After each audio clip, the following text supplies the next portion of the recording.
बिस्मिल्लाहिर्रहमानिर्रहीम। इस वीडियो में हम कैटालिसिस और इन्हिबिशन में डिफरेंस देखेंगे। कैटालिसिस एक ऐसे प्रोसेस को कहते हैं जिसमें रेट ऑफ रिएक्शन को इंक्रीज़ किया जाता है by the addition of catalyst, और कैटलिस्ट के तौर पे जो सब्सटेंस यूज़ होता है उसे एंजाइम कहते हैं।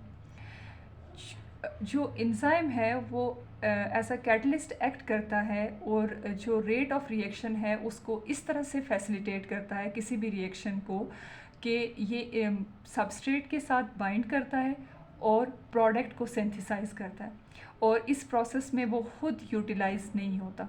इस तरह से जब एंजाइम और सबस्ट्रेट एक दूसरे के साथ बाइंड करते हैं तो पहले एंजाइम सबस्ट्रेट कॉम्प्लेक्स बनता है और फिर प्रोडक्ट की सिंथेसिस के बाद जो एंजाइम है वो प्रोडक्ट से डिटैच हो जाता है, या तो रिसाइकल होता है लेकिन इस प्रोसेस में कंज्यूम नहीं होता। जबकि इन्हिबिशन के प्रोसेस में एंजाइम सबस्ट्रेट के बजाय इन्हिबिटर के साथ बाइंड करता है जो कि इसकी एंजाइमेटिक एक्टिविटी को ब्लॉक कर देता है और प्रोडक्ट की सिंथेसिस नहीं होती। या तो प्रोडक्ट की सिंथेसिस नहीं होती या फिर रिक्वायर्ड प्रोडक्ट की सिंथेसिस नहीं होती। इसमें भी कैटालिसिस के प्रोसेस के तरह एंजाइम और इन्हिबिटर पहले बाइंड करते हैं, एंजाइम इन्हिबिटर कॉम्प्लेक्स बनता है, लेकिन इसमें प्रोडक्ट जो है वो जनरेट नहीं होता। अब हम देखते हैं वो सारे सब्सटेंसेस जो कि इन्हिबिशन के प्रोसेस में इम्पॉर्टेंट रोल प्ले करते हैं। ऐसे मॉलिक्यूल्स जो कि इन्हिबिशन कॉज करते हैं, यानी एंजाइम के साथ बाइंड करते हैं और उसकी एक्टिविटी को ब्लॉक कर देते हैं, उन्हें इन्हिबिटर्स कहा जाता है। ये जो इन्हिबिटर्स होते हैं ये जो अपनी एक्टिविटी को शो करते हैं, या तो ये एंजाइम की एक्टिव साइट के साथ बाइंड करते हैं या उसकी एलोस्टेरिक साइट के साथ बाइंड करते हैं और उसकी एफिशिएंसी को कम कर देते हैं। इन्हिबिटर्स की टू मेन टाइप्स हैं, irreversible inhibitors and reversible inhibitors. Irreversible inhibitors वो इन्हिबिटर्स होते हैं जो कि परमानेंटली एंजाइम्स के साथ बाइंड करते हैं और बहुत ही स्ट्रॉन्ग बॉन्डिंग करते हैं एंजाइम के साथ। इनकी जो बॉन्डिंग होती है एंजाइम के साथ वो कोवेलेंट बॉन्डिंग होती है और इस रिएक्शन को रिवर्स नहीं किया जा सकता। यानी ऐसा नहीं हो सकता कि हम सबस्ट्रेट की कंसंट्रेशन को इंक्रीज़ करें तो रिएक्शन को रिस्टोर किया जा सके। ये इन्हिबिटर्स जब बाइंड करते हैं एंजाइम के साथ तो उसकी उसकी जो एंजाइमेटिक एक्टिविटी है उसको ख़त्म कर देते हैं। इसमें हमारे पास एक एग्जांपल आती है नर्व गैस की जो कि है DIFP। DIFP स्टैंड करता है डाई आइसोप्रोपाइल फ्लोरोफॉस्फेट के लिए। ये जो गैस है ये डिफरेंट एंजाइम्स के साथ बाइंड करती है एज अ इरिवर्सिबल इन्हिबिटर, जैसे कि पेप्टाइडेस हो गया, ट्रिप्सिन हो गया, काइमोट्रिप्सिन हो गया और एसिटाइल कोलिन एस्ट्रेज हो गया। ये सीरीन रेजिड्यू के हाइड्रोक्सिल ग्रुप के साथ बाइंड करती है।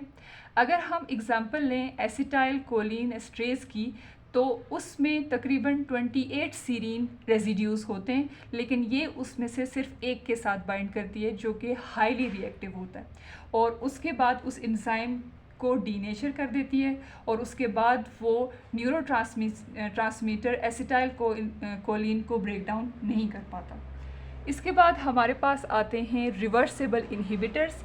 रिवर्सिबल इन्हिबिटर्स एंजाइम के साथ नॉन कोवेलेंट बॉन्डिंग करते हैं, लेकिन ये रिवर्सिबल हैं, यानी कि इन बॉन्ड्स को ब्रेक भी किया जा सकता है और जब सबस्ट्रेट की कंसंट्रेशन को इंक्रीज़ किया जाता है तो रिएक्शन को रिस्टोर किया जा सकता है। इसकी दो मेन टाइप्स हैं, competitive inhibitors, non competitive inhibitors. Competitive inhibitors वो इन्हिबिटर्स होते हैं जो सबस्ट्रेट के साथ रिजम्बल करते हैं, उनके अंदर इतनी स्ट्रक्चरल सिमिलैरिटी पाई जाती है कि वो एंजाइम को फूल कर देते हैं और एंजाइम सबस्ट्रेट से बाइंड करने के बजाय कॉम्पिटिटिव इन्हिबिटर्स के साथ बाइंड कर जाते हैं और ये सबस्ट्रेट को एंजाइम की एक्टिव साइट पे बाइंड नहीं होने देते। इसमें हमारे पास फर्स्ट एग्जांपल है ड्रग्स की जो कि एंजाइम के कॉम्पिटिटिव इन्हिबिटर्स के तौर पे एक्ट करते हैं। जैसे हमारे पास एक ड्रग की एग्जांपल आती है मैथोट्रेक्सेट। मैथोट्रेक्सेट को एंजाइम फोलेट की कॉम्पिटिटिव इन्हिबिटर है। इसके अलावा हमारी बुक में जो एग्जांपल दी गई है वो दी गई है सक्सिनेट डिहाइड्रोजिनेज के कॉम्पिटिटिव इनहिबिटर और सबस्ट्रेट की। सक्सिनेट डिहाइड्रोजिनेज ग्लाइकोलिसिस के बाद जो प्रोसेस होता है क्रेब्स साइकिल का सेलुलर रेस्पिरेशन में, उसमें यूटिलाइज होता है और ये एंजाइम सक्सेट को फ्यूमेरेट में कन्वर्ट करता है। लेकिन अगर जो हमारे पास मीडियम है उसमें सक्सिनेट के बजाय मेलोनेट हो तो ये मेलोनेट के साथ बाइंड कर जाता है, लेकिन इससे वो प्रोडक्ट जनरेट नहीं होता जो कि क्रेब्स साइकिल में जनरेट होता है। ये हमारे पास सक्सिनेट डिहाइड्रोजिनेज की और उसके सबस्ट्रेट और इनहिबिटर की एग्जांपल है।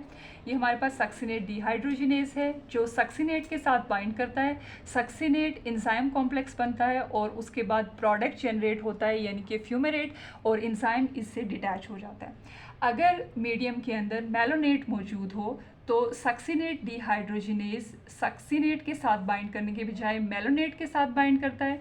मेलोनेट एंजाइम कॉम्प्लेक्स तो बनता है लेकिन इसमें प्रोडक्ट जनरेट नहीं होता।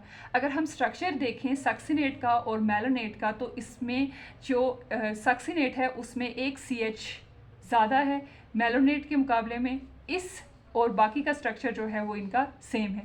इस स्ट्रक्चर सिमिलैरिटी की बेस पे ये सक्सिनेट डिहाइड्रोजिनेज को फूल कर देता है और उसके साथ बाइंड करता है और हमारे पास रिक्वायर्ड प्रोडक्ट यानी कि फ्यूमेरेट नहीं बनता। सेकेंड टाइप है non competitive inhibitor. Non competitive inhibitor enzyme की एफिशिएंसी को इस तरह से कम करता है कि ये एंजाइम के साथ बाइंड करता है इंस्टेड ऑफ सबस्ट्रेट, और समटाइम्स एंजाइम और सबस्ट्रेट की बाइंडिंग के बावजूद ये एंजाइम सबस्ट्रेट कॉम्प्लेक्स के साथ बाइंड कर जाता है। ये उसकी एलोस्टेरिक साइट पे बाइंड करता है और इसकी एंजाइम के लिए सबस्ट्रेट की तरह की एफिनिटी मौजूद होती है।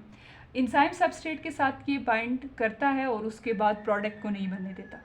इसमें हमारे पास जो एग्जांपल आती है वो हमारे पास है ग्लाइकोलिसिस में, जिसमें फास्फोफिनोल पायोरेट कन्वर्ट होता है पायोरेट में with the help of pyruvate kinase. लेकिन अगर हमारे पास मीडियम में एलेनिन है तो एलेनिन पायोरेट काइनेज की एलोस्टेरिक साइट के साथ बाइंड कर जाएगा और फास्फोफिनोल पायोरेट में कन्वर्ट नहीं हो सकेगा। इसके अलावा हमारे पास इनहिबिटर की एक और टाइप आती है जिसे हम अनकॉम्पिटिटिव इनहिबिटर कहते हैं। इसमें और नॉन कॉम्पिटिटिव इनहिबिटर में ये फ़र्क है कि जो नॉन कॉम्पिटिटिव इनहिबिटर है वो एंजाइम के साथ अलोन भी बाइंड करता है और एंजाइम सबस्ट्रेट कॉम्प्लेक्स के साथ भी बाइंड कर सकता है, जबकि अनकॉम्पिटिटिव इनहिबिटर सिर्फ एंजाइम सबस्ट्रेट कॉम्प्लेक्स बनने के बाद ही इसके साथ बाइंड करेगा और इसे ESI कॉम्प्लेक्स कहा जाता है। इसमें इस प्रोडक्ट की फॉर्मेशन नहीं होती और इसमें हमारे पास एग्जांपल आती है इंटेस्टाइन में मौजूद अल्कलाइन फॉस्फेटेज की, और उसका जो अनकॉम्पिटिटिव इनहिबिटर है वो फिनाइल एलेनिन है।